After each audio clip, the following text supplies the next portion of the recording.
Bienvenidos a su canal de la Iglesia Bíblica Bautista Razón para Vivir,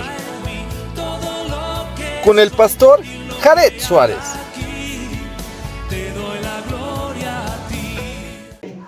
Vamos a orar. Señor y Padre nuestro, gracias porque tu palabra es nuestro manual, nuestro instructivo, es nuestra doctrina, es lo que debemos seguir. Te rogamos que tú nos hables a través de ella y que nosotros podamos confiar en ella como una antorcha que alumbra en la oscuridad. Señor, ponemos este tiempo en tus manos, rogamos tu dirección, rogamos que hables a través de tu Santo Espíritu y en el nombre de Jesucristo. Amén. Amén. Muy bien, podemos tomar nuestro lugar. Y este es un pasaje bastante distinto a los otros evangelios, aunque está en todos los evangelios la resurrección de Jesucristo, porque es sumamente importante. De hecho, es la columna vertebral del cristianismo. Si no hay resurrección, vana es nuestra fe, vana también es nuestra predicación. Es decir, ¿de qué vamos a hablar? ¿Por qué? Porque hay personajes como Buda, hay personajes como Mahoma, hay personajes, ¿verdad?, que surgen, que salen, pero la diferencia entre estos hombres es que la tumba de ellos sigue estando allí ocupada, mientras que la tumba de Jesús está vacía. Entonces, esto de alguna forma tiene que ver con nuestra forma de seguir a Jesús. Dice el verso 1, pasando el día de reposo, es decir, el sábado, el Shabbat, al amanecer, el primer día de la semana, porque ellos no tenían nombres a la semana. Ellos estaban primer día, segundo día, tercer día, cuarto día, quinto día y sexto día, y el séptimo era domingo, ¿verdad? El sexto le llamaban Shabbat o sábado. Entonces, de alguna manera, allí podemos ver que nos da la pauta que Jesús resucitó el primer día de la semana, un domingo. Es la razón por la cual nosotros nos congregamos los domingos, porque en el libro de los Hechos dice que la iglesia se reunía el primer día de la semana para partir el pan, para las oraciones y para la comunión unos con otros. Era el primer día de la semana. Esto de alguna forma, porque aunque venimos de alguna manera de los judíos, pero no seguimos la pauta ni la doctrina de los judíos. Es muy diferente de alguna manera cómo Dios quiere que sigamos, porque la religión judía es muy atractiva. De hecho, todos sus utensilios son meramente religiosos. Si usted ve el candelero de 7 brazos, ¿verdad? Si usted ve las filacterias, si usted ve el kipá, ¿verdad? Este sería bueno para taparme la pelona. ¿Sabe? De alguna forma, allí están varias cosas que son muy atractivas de los judíos, pero Dios no nos mandó a judaizar. De hecho, la epístola a los Gálatas precisamente habla de eso. Allí el apóstol Pablo dice que no debemos judaizar. Y hay un gran problema porque los judíos decían, sí, creer en Jesús, pero aparte tienen que guardar los rituales. Y tienen que congregarse los sábados, y tienen que circuncidarse, y tienen que hacer esto, y tienen que hacer lo otro. Pero en Jesús las cosas cambiaron rotundamente, de tal forma que, digámoslo así, ok, entonces el primer día de la semana vinieron, y aquí nos dice quiénes vinieron, María Magdalena y la otra María, a ver el sepulcro. Y esta otra María, como que llama la atención, ¿por qué no le dijo su nombre? Si dijo el de María Magdalena, ¿por qué no dijo el nombre de la otra María? ¿Quién era esa otra María? Bueno, pues nos vamos a ir rápidamente al Evangelio según San Juan, en el capítulo, ¿verdad?, 19, vamos a ver cómo, capítulo 20,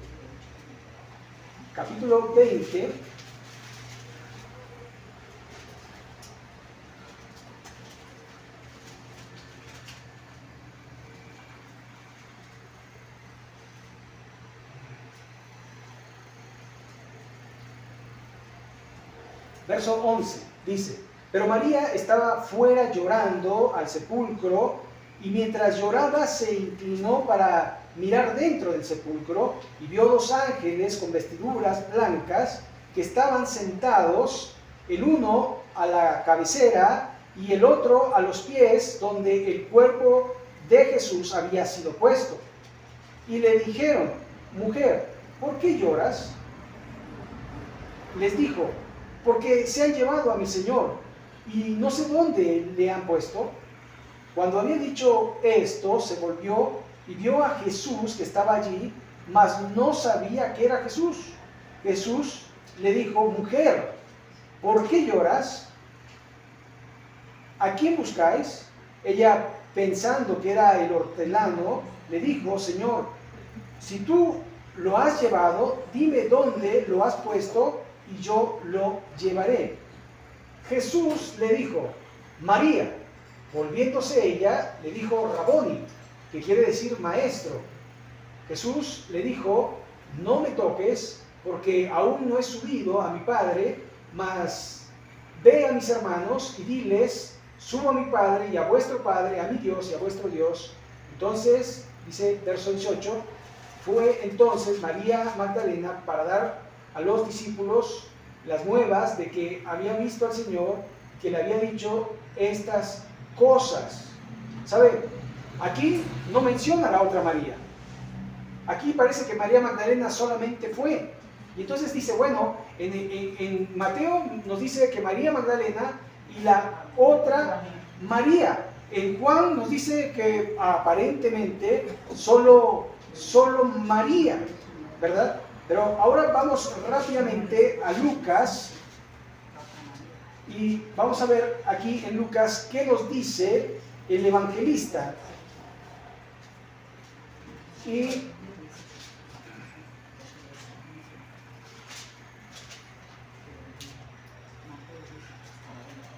dice el verso capítulo 24 de Lucas: el primer día de la semana, muy de mañana, vinieron al sepulcro trayendo las especies aromáticas que habían preparado, y algunas otras mujeres con ellas, y hallando removida la piedra del sepulcro, y entrando no hallaron el cuerpo del Señor.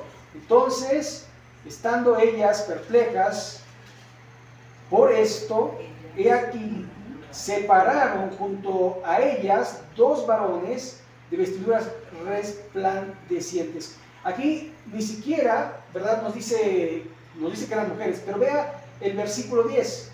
Eran las mujeres María Magdalena y Juana, y María, madre de Jacobo, y las demás con ellas. O sea, esto nos indica que no solamente María Magdalena y la otra María, sino que iba un grupo de mujeres que eran seguidoras de Jesús. Esto Salomé, esto la mamá del Señor Jesucristo, y de alguna forma uno puede ver porque en la muerte, en la crucifixión, allí estaban, ¿verdad?, María Magdalena, Salomé y María, la madre de Jesús. Entonces ahí estaba. Ahora, si usted se da cuenta, parece ser que María Magdalena tiene más prominencia en este sentido, porque a la otra María no se le menciona ni siquiera por nombre, lo cual nos va a dar un indicativo.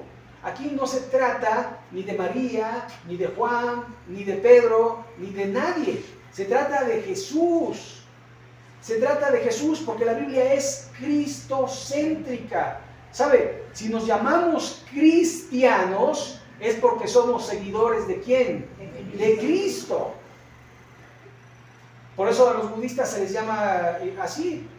Y por eso a los mahometanos se les llama así. Y a los mormones se les llama así. Y a estos y a aquellos se les llama así porque siguen una doctrina. Pero si nosotros seguimos la doctrina de Jesús, entonces somos cristianos, ¿verdad? Ahora, cuando uno ve, por ejemplo, el INEGI, cuando se mencionan cristianos, nos dice el 92% de México es cristiano. Y después hace un desglose, ¿verdad? de esta religión, tantos, de esta, tantos, de esto, tantos, de esta, tantos, de estos, tantos, y ahí están mormones, testigos de Jehová, adventistas, etcétera, etcétera. Pero yo creo que la Biblia quiere que seamos no solamente cristianos nominales, sino que seamos cristianos hacedores de la palabra, cristianos que verdaderamente viven la palabra. Y esa es la diferencia entre un cristiano, porque usted le puede preguntar, es más, hasta la gente dice, mira, atropellaron a ese pobre cristiano, pero a lo mejor ni cristiano es, pero uno piensa que todos son cristianos, pero en realidad cristiano es un seguidor de Jesús y de su doctrina. Esto es sumamente importante. Y mire, verso 2, y hubo un gran terremoto porque un ángel del Señor, descendiendo del cielo, llegando, removió la piedra y se sentó sobre ella. Su aspecto era como un relámpago y su vestido blanco como la nieve, y de miedo de él los guardas temblaron y quedaron como muertos. Mas el ángel respondiendo dijo a las mujeres, no temáis vosotras, porque yo sé que buscáis a Jesús, el que fue crucificado, no está aquí, pues ha resucitado, como dijo. Venid, ved el lugar donde fue puesto el Señor. Verso 6. Así que vemos cómo de alguna forma el Señor Jesucristo es el protagonista de esta escena. ¿Quién resucitó? Cristo. Entonces, de alguna manera, ¿por qué resucitó? Bueno, para cumplir la Escritura, pero también para darnos una esperanza. Si Cristo no hubiera resucitado, hubiera sido un mentiroso. Así de sencillo. Porque Él dijo que iba a resucitar y no resucitó. Pero la Biblia nos dice, y tan así que viene el relato, y hay varios relatos en cuanto a los judíos que dicen, no, es que no estaba muerto. No andaba de parranda. Dice, no estaba muerto, estaba desmayado. Se desmayó, lo metieron al sepulcro y después despertó y salió, sí, como no, ahora mueve la piedra que estaba por fuera y además la rodaban hacia abajo. Y luego tienes el viernes todo desangrado. La última cena fue el jueves, ya no comiste más el viernes ni el sábado y despiertas el domingo. ¿Cómo despiertas? Y aparte, con los clavos, con esto, o sea, es imposible. De hecho, la veracidad de la muerte es la lanza, porque de ahí dice que sale agua y sangre. O sea, ya estaban separados los elementos. Ya no había más sangre. Ya no había más sangre, exacto. Entonces, allí vemos cómo murió. Así que la teoría del desmayo no tiene nada que ver. Ahora, vamos a seguir con el texto, verso 7. E id pronto y decid a sus discípulos que ha resucitado, este es el ángel, de los muertos, y aquí va delante de vosotros a Galilea. Allí le veréis, y aquí os lo he dicho. Aquí hay un dato muy importante. Dice que él va delante de ellos a Galilea, ¿cierto o no? Ok. Entonces ellas, saliendo del sepulcro, con temor y gran gozo, fueron corriendo a dar las nuevas de sus discípulos, y mientras iban a dar las nuevas a los discípulos, he aquí, ¿quién? Jesús. Pues no que iba, no andaba por allá y de repente, bueno, ahí empezamos a ver su omnipresencia. Su omnipresencia. Ahí empezamos a ver cómo Jesús se va a manifestar como Dios. Antes les había dado solamente algunos indicios. Multiplicó los panes, caminó sobre el agua, resucitó muertos, sanó a muchas personas de enfermedades, dio vista a los ciegos y a los sordos dio el oído. Así que ahora el ángel nos dijo que iba para Galilea y está acá. Sorprendente, ¿no? Sorprendente. Ahora, verso 9 dice, he aquí Jesús les salió al encuentro diciendo, salve. Y ellas, acercándose, abrazaron sus pies y le dijeron, y le adoraron. Entonces Jesús les dijo, no temáis, id y dad las nuevas a mis hermanos, para que vayan a Galilea y allí me verán. ¿Sabe? Una de las cosas que Jesús sabe es nuestro corazón, es nuestro pensamiento. Las mujeres seguramente no iban muy convencidas. ¿Cómo les vamos a decir que resucitó? No nos van a creer. Entonces Jesús dice, bueno, espérate, voy a hacer una pausa, voy y les digo, aquí estoy. Crean, crean. Y claro, una vez que vieron al maestro, iban con toda la seguridad de que Cristo había resucitado. Y ustedes pueden ver la incredulidad después de los apóstoles, porque no creyeron al mensaje de las mujeres. Verso 11.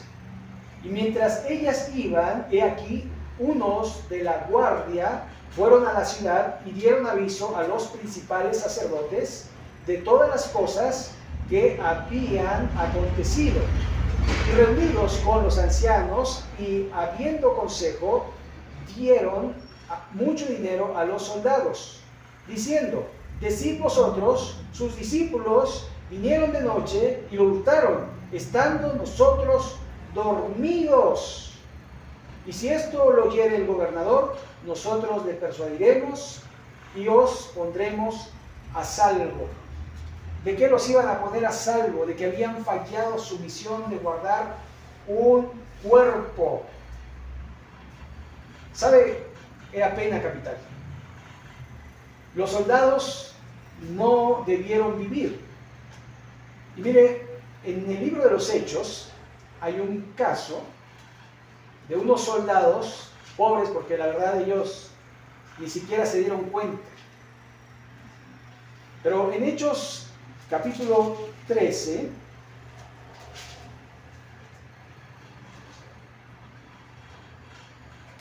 déjeme buscarlo porque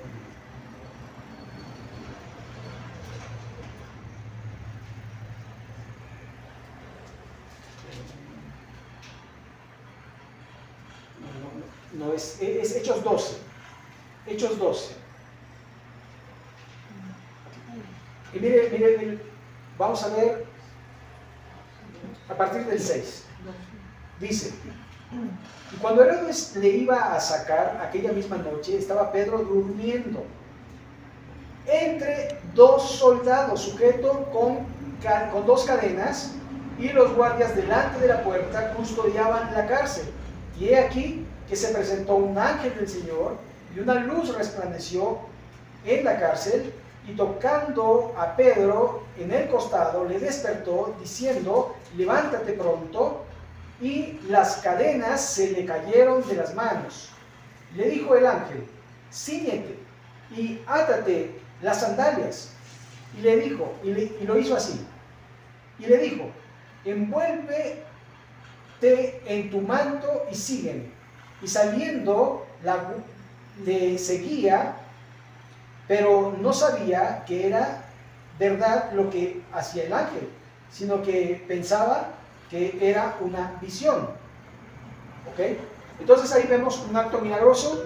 Están los guardias, Pedro está con una cadena, con otra cadena, y aparte hay guardias allá, lo despierta y le dice, tápate, cúbrete con el manto de invisibilidad y vámonos. Y lo sacó. Dice entonces, verso 11, Pedro, volviendo en sí, dijo, ahora entiendo verdaderamente que el Señor ha enviado a su ángel y me ha librado de la mano de Herodes y de todo lo que el pueblo de los judíos esperaba. Y habiendo considerado esto, llegó a casa de María, la madre de Juan, el que tenía por sobrenombre Marcos, donde muchos estaban reunidos orando. Pero vean lo que le pasó a los soldados. Verso 18. Luego que fue de día, hubo no poco alboroto entre los soldados sobre lo que había sido de Pedro.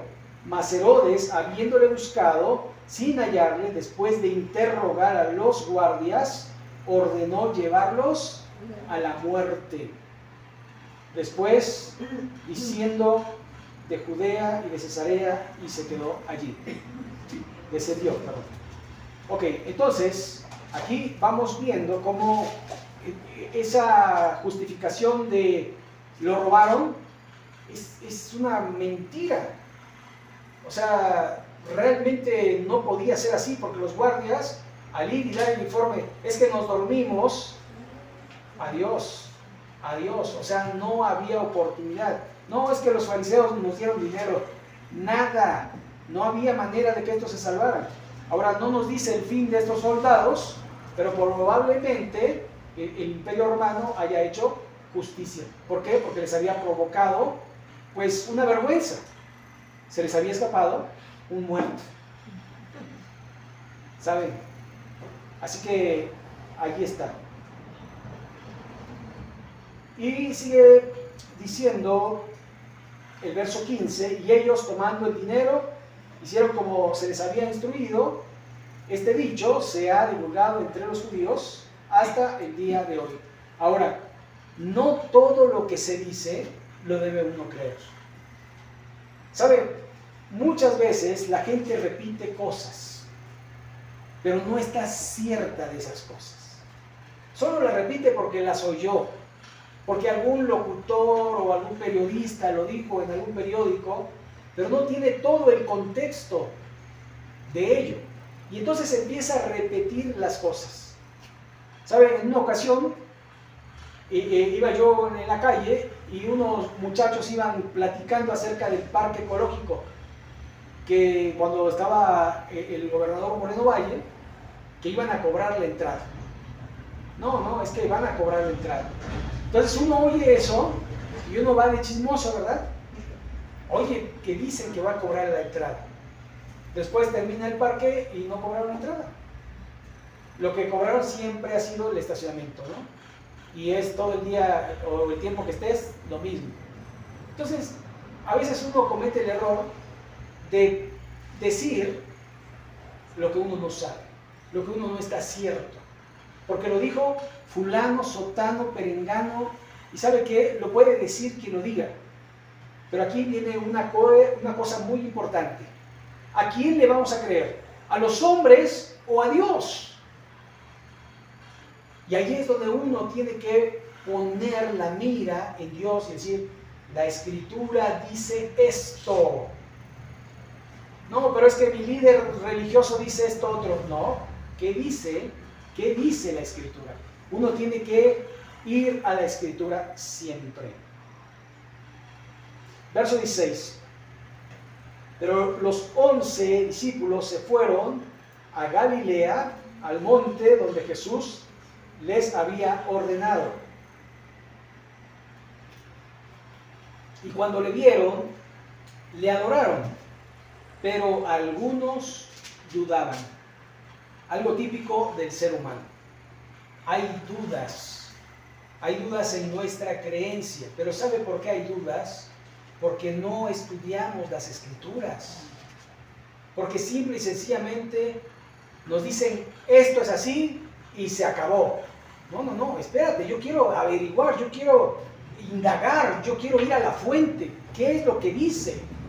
Para entonces decir, yo creo en esto. Yo creo en esto. ¿Sabe? Yo me acuerdo cuando fui al primer instituto bíblico en Guadalajara, yo cuestionaba mucho a los maestros, porque yo no sabía mucho de la Escritura. Y ellos decían esto, yo decía, ¿pero por qué? ¿Pero por qué? ¿Porque tú lo dices? No. Aquí está. Y Dios no miente. Y su palabra es viva y es eficaz. Así que allí en la Biblia podemos encontrar la veracidad, la verdad. ¿Sabe? Cuando allí en 8:32 del Evangelio según San Juan dice, y conoceréis la verdad, y la verdad os hará libres. La verdad habla primero de Jesucristo. ¿Se acuerdan? Jesucristo dijo, yo soy la verdad y la vida. ¿Sabe? La verdad también es la palabra.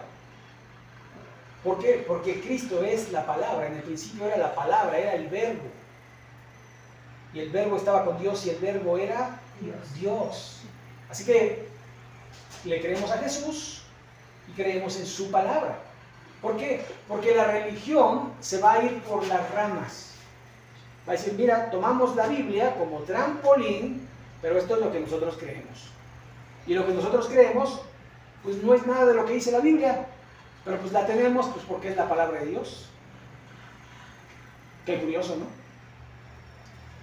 Sigue diciendo el texto, verso 18, y Jesús se acercó y les habló diciendo, toda potestad me es dada en el cielo y en la tierra.